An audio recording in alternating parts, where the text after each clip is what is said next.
PG set ద్వారా ఎవరైతే MTech చేద్దాం అనుకుంటున్నారో మనకు ఫేజ్ 1 ఫేజ్ 2 తర్వాత స్పాట్ అడ్మిషన్కి సంబంధించిన నోటిఫికేషన్ రిలీజ్ చేశారు.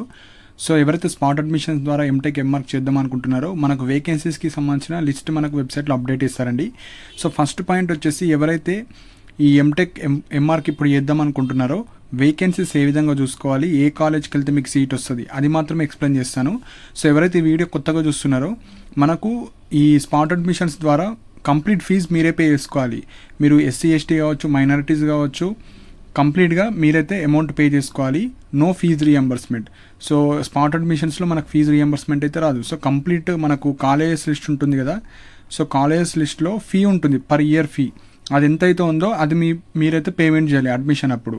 సో లాస్ట్ డేట్ వచ్చేసి 1 నవంబర్. సో ఎవరైతే స్పాట్ అడ్మిషన్స్ ద్వారా అడ్మిషన్ తీసుకుందాం అనుకుంటున్నారో మీకు నచ్చిన కాలేజెస్లో ఎక్కడైతే సీట్ వేకెన్సీస్ ఉన్నాయో వెళ్ళి కౌన్సిలింగ్లో పార్టిసిపేట్ చేసి అక్కడ సీట్ వస్తే మీరైతే అందులో జాయిన్ అయిపోవచ్చు. సో దానికి ఒక ప్రాసెసింగ్ ఫీ ఉంటుంది. మీరు ఏ కాలేజ్కి అయితే వెళ్తాం అనుకుంటున్నారో ఎస్సీ ఎస్టీ స్టూడెంట్స్కి 700 రూపీస్ ఛార్జ్ చేస్తారు. అదే అదర్ స్టూడెంట్స్ బీసీ ఓసీ కావచ్చు అలాంటి వాళ్ళకి 1300 రూపీస్ మీరు పే చేయాలి. సో వేకెన్సీస్ వచ్చేసి మనకు వెబ్సైట్లో అప్డేట్ చేస్తారు. So college wise vacancies details for spot admissions ఆ పీడిఎఫ్ ఓపెన్ చేస్తే ఈచ్ కాలేజ్లో ప్రతి బ్రాంచ్ క్యాస్ట్ వైజ్ వేకెన్సీస్ ఉన్నాయి. సో ఒక కాలేజ్లో ఎన్ని బ్రాంచెస్ ఉన్నాయి, అన్ని బ్రాంచెస్లో ప్రతి క్యాస్ట్లో ఎన్ని సీట్ వేకెన్సీస్ ఉన్నాయో అవైతే ఇచ్చారు. సో ప్రాపర్గా మీరైతే చెక్ చేసుకోవచ్చు.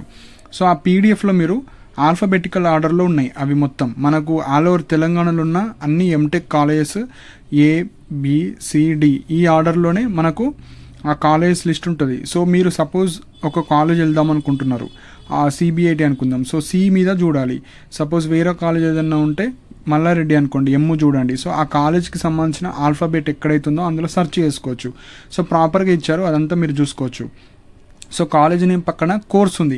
So course is nothing but specialization. Suppose మీరు సివిల్లో ఉన్నారు, సివిల్లో మీకు స్ట్రక్చర్స్లో ఉన్నాయా, ట్రాన్స్పోర్టేషన్లో ఉన్నాయా, అన్నీ ఉంటాయి. సో మీకు కంప్యూటర్ సైన్స్ అయితే కంప్యూటర్ సైన్స్ కావచ్చు, ఎంబెడెడ్ సిస్టమ్ కావచ్చు, ఇలా కోర్స్లో ఉంటుంది. సో ఏ బ్రాంచ్. నెక్స్ట్ అలాటెడ్ కేటగిరీ, ఇది చాలా చాలా ఇంపార్టెంట్ పాయింట్. ఎగ్జాంపుల్ ఒక కాలేజ్ ఉంది, ఆ కాలేజ్లో ఒక బ్రాంచ్ ఉంది, ఏదో ఒక కోర్స్. ఆ కోర్స్లో మీకు ఏ కేటగిరీకి సంబంధించిన వేకెన్సీ ఉంది, సో దాన్ని అలాటెడ్ కేటగిరీ అంటారు. సపోజ్ ఒక కాలేజ్ ఉంది, A అనే ఒక కాలేజ్, అందులో BCBకి 1 సీట్, BCDకి 2 సీట్స్ ఉన్నాయి. సో BCBకి 1 సీట్ అంటే అలాటెడ్ కేటగిరీలో ఈ BCB క్యాండిడేట్కి ఒక సీట్ ఉన్నట్టు మీనింగ్. BCDకి 2, అలా ఎన్ని వేకెన్సీస్ ఉన్నాయో క్లియర్గా ఇచ్చారండి. సో మీరు చూసుకొని మీకు నచ్చిన కాలేజీలో మీకు సీట్స్ ఉన్నాయో లేవో అని చెక్ చేసుకొని వెళ్ళాలి. సో ఇప్పుడు వేకెన్సీస్ ఏ విధంగా చూసుకోవాలనుకుంటే ఎగ్జాంపుల్ చెప్తున్నాను. సపోజ్ ఒక కాలేజీలో రెగ్యులర్ BCA OU ఫీమేల్ ఉందనుకోండి. ఈ సీట్ ఎవరికంటే ఎవరైతే BCA స్టూడెంట్స్ ఉంటారో ఓన్లీ BCA స్టూడెంట్స్, అందులో కూడా ఫీమేల్, మేల్కి కాదు, ఓన్లీ BCA ఫీమేల్ స్టూడెంట్స్ మాత్రమే దీనికి ఎలిజిబుల్ ఈ సీట్కి. ఇది 1 సీట్ ఉందా 2 సీట్స్ ఉందా అని మీరు చూసుకోవాలి ప్రతి కాలేజీలో. ఇంకొకటి ఎగ్జాంపుల్ REG అంటే regular, BCB OU general. So ఎవరు ఎలిజిబుల్ దీనికి? Only BCB students and general category. General అంటే ఎవరు? Boys plus girls. So general అంటే బాయ్స్ ప్లస్ గర్ల్స్, ఫీమేల్ అంటే ఓన్లీ ఫీమేల్ మాత్రం eligible. So BCB boys and girls మాత్రం eligible ఈ సీట్కి. Suppose REG open OU general అంటే ఆల్ కేటగిరీ స్టూడెంట్స్, మీరు ఎస్సీయా BCయా గర్ల్ బాయా సంబంధం లేదు, అందరు ఎలిజిబుల్ ఓపెన్ కేటగిరీలో. REG SC2 OU జనరల్, దీని మీనింగ్ ఏంది? ఓన్లీ SC2 గ్రూప్ వాళ్ళు మాత్రమే ఎలిజిబుల్, అందులో బాయ్స్ ప్లస్ గర్ల్స్ ఇద్దరు ఎలిజిబుల్. జనరల్ అంటే ఓన్లీ ఫీమేల్ అని ఉంటే ఫీమేల్ మాత్రమే ఎలిజిబుల్ SC2. నెక్స్ట్ BCE ఉంటే ఓన్లీ BCE వాళ్ళే ఎలిజిబుల్, ST ఉంటే ST. అదే REG ఓపెన్ UNR ఉంటే అన్రిజర్వ్డ్. సో అన్రిజర్వ్డ్లో all Telangana students eligible and తెలంగాణలో లోకల్ అయి ఉండి అదర్ స్టేట్లో గ్రాడ్యుయేషన్ చేసిన వాళ్ళు కూడా ఎలిజిబుల్. సో మెయిన్ ఇక్కడ చూడాల్సింది ఇదండి.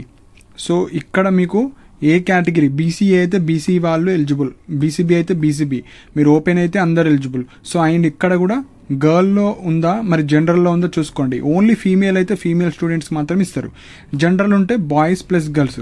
సో ఈ విధంగా మీరు వేకెన్సీ చూసుకోవాలి.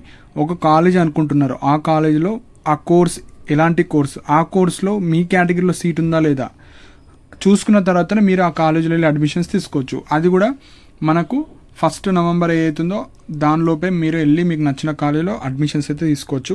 సో ఇలా చూసుకున్న తర్వాత ఫస్ట్ ఏం చేయాలి, ఫస్ట్ మీరు ఏ కాలేజీలో వెళ్దాం అనుకుంటున్నారు, కాలేజ్, నెక్స్ట్ మీ యొక్క క్యాస్ట్, మీ క్యాస్ట్లో వేకెన్సీస్ ఉన్నాయా లేవా చెక్ చేసుకోవాలి.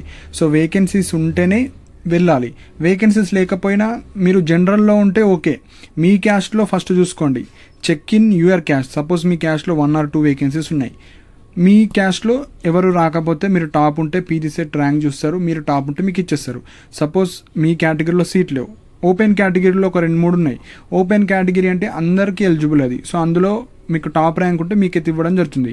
సో జస్ట్ సింపుల్ థింగ్, మీరు ఏం చేయాలి, ఈ college wise vacancy details PDF ఉంది కదా, ఆ పీడిఎఫ్లో కాలేజ్ సెలెక్ట్ చేసుకొని కాలేజీలో మీ కోర్సు, సో మీ కోర్సులో ఎన్ని వేకెన్సీస్ ఉన్నాయి మీ క్యాస్ట్లో మాత్రమే చూసుకొని మీకు ఎక్కడైతే సీట్స్ ఎక్కువ ఉన్నాయి అలాంటి కాలేజ్కి వెళ్ళాలి. కొంతమందికి ఓన్లీ సర్టిఫికేట్ ఇంపార్టెంట్ అనుకున్న వాళ్ళు మీకు ఏ కాలేజ్ అయినా పర్లేదు అనుకుంటే ఏ కాలేజీలో అయితే మీ క్యాస్ట్కి సంబంధించిన సీట్స్ ఎక్కువ ఉంటాయో దానికి వెళ్ళండి. లేదు నాకు ఈ కాలేజే ఇంపార్టెంట్ అనుకుంటే ఆ కాలేజీలో మీ కేటగిరీలో సీట్స్ ఉన్నాయా, అందులో లేకపోతే ఓసీ జనరల్లో ఉన్నాయా అవి చెక్ చేసుకొని మీకు నచ్చిన కాలేజ్కి అయితే వెళ్ళొచ్చు. సో ప్రాపర్గా పెట్టారు వెబ్సైట్లో లిస్ట్, ఆ లిస్ట్ డౌన్లోడ్ చేసుకొని మీరు చూసుకొని మీకు నచ్చిన కాలేజ్కి వెళ్ళండి. అది కూడా 1 November.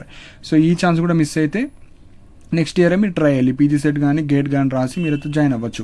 సో ఇందులో కంప్లీట్ ఫీజు మీరే పే చేయాలి, no fee reimbursement.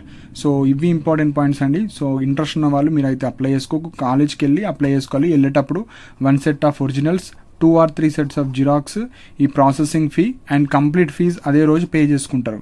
So interest ఉన్న వాళ్ళు వెళ్ళండి. సో ఇవి ఇంపార్టెంట్ పాయింట్స్. సో మీకు ఏమైనా డౌట్స్ ఉంటే మీరు కింద కమెంట్ సెక్షన్ మెన్షన్ చేయండి. అండ్ ఇలాంటి అప్డేట్స్ కోసం మన ఛానల్ని సబ్స్క్రైబ్ చేసుకోండి. And thank you for watching my video.